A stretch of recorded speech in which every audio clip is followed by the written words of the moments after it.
Boja Jania Jataka. Kisah mengenai seorang biku yang menyerah dalam pelatihan dirinya.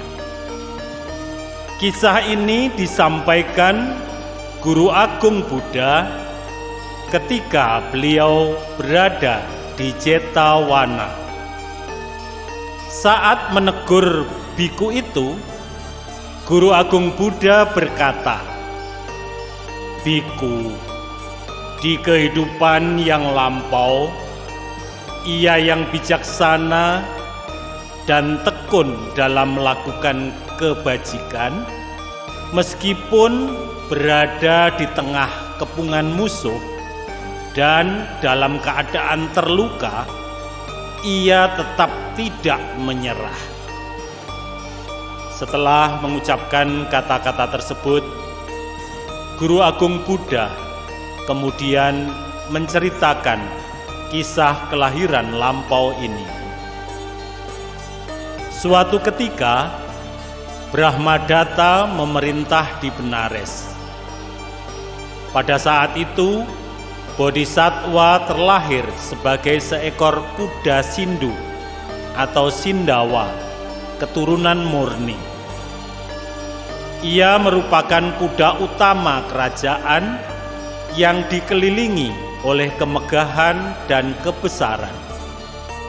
Makanannya berupa beras usia 3 tahun yang sangat halus, disajikan dalam mangkok emas yang bernilai uang 100.000 keping. Lantai istalnya diberi wewangian dengan 4 keharuman yang berbeda.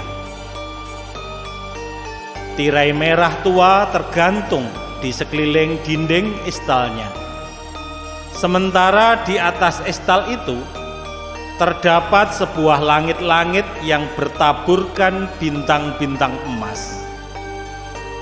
Dindingnya dihiasi dengan serangkaian dan untaian bunga yang wangi, dan sebuah lampu dengan minyak yang beraroma selalu menyala di sana. Pada masa itu, semua raja di sekitar Benares menginginkan kerajaan Benares. Sekali waktu, 7 raja mengepung Benares dan mengirimkan sebuah pernyataan perang kepada raja yang berbunyi, "Serahkan kerajaanmu kepada kami, atau kita akan bertempur."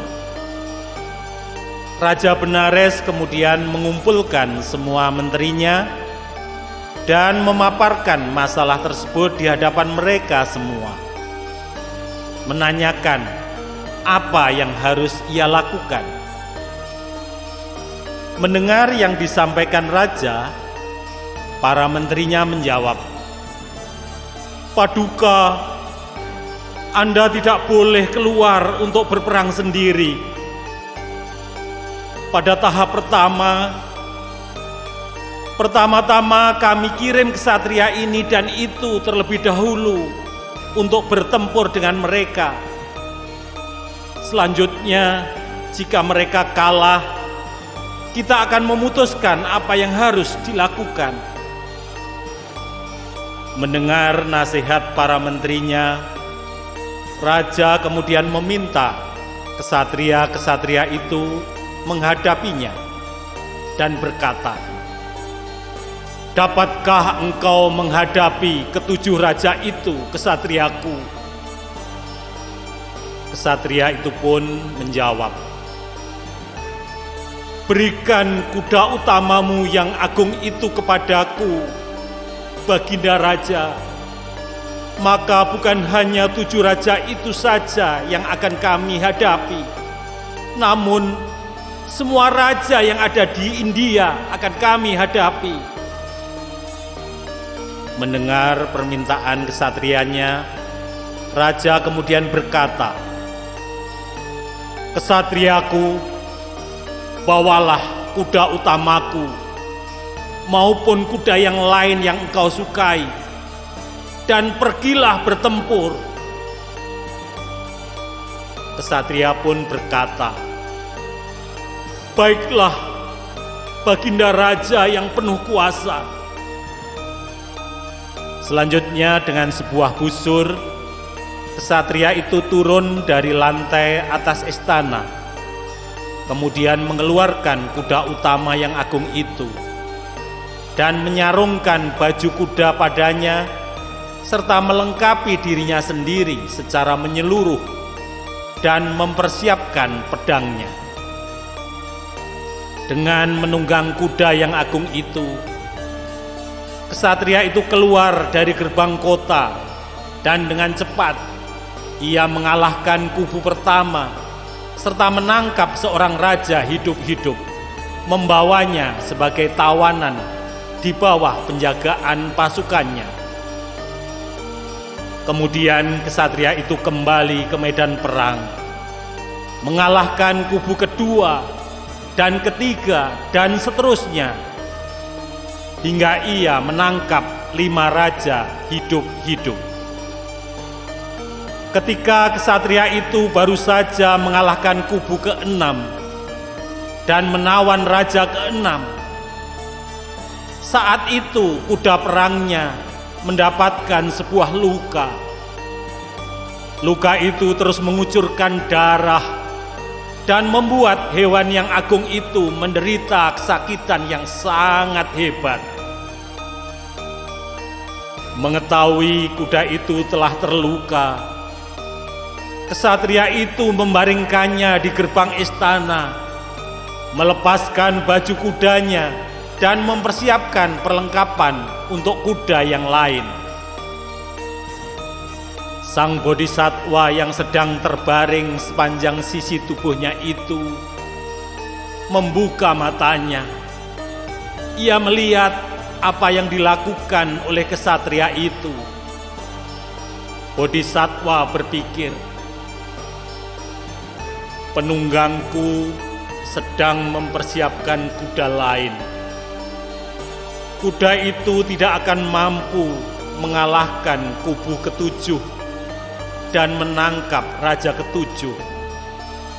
Ia akan menghilangkan semua yang telah saya perjuangkan. Kesatria yang tidak tertandingi ini akan dibunuh. Demikian juga dengan raja. Ia akan jatuh ke tangan musuh. Hanya aku sendiri. Tidak ada kuda lain yang dapat mengalahkan kubu ke-7 dan menangkap raja ke-7." Maka sambil berbaring, bodhisattva memanggil kesatria itu dan berkata, "Tuan kesatria, tidak ada kuda yang lain selain aku sendiri yang bisa mengalahkan kubu ke-7 dan menangkap raja ke-7. Aku tidak akan melepaskan apa yang telah aku kerjakan.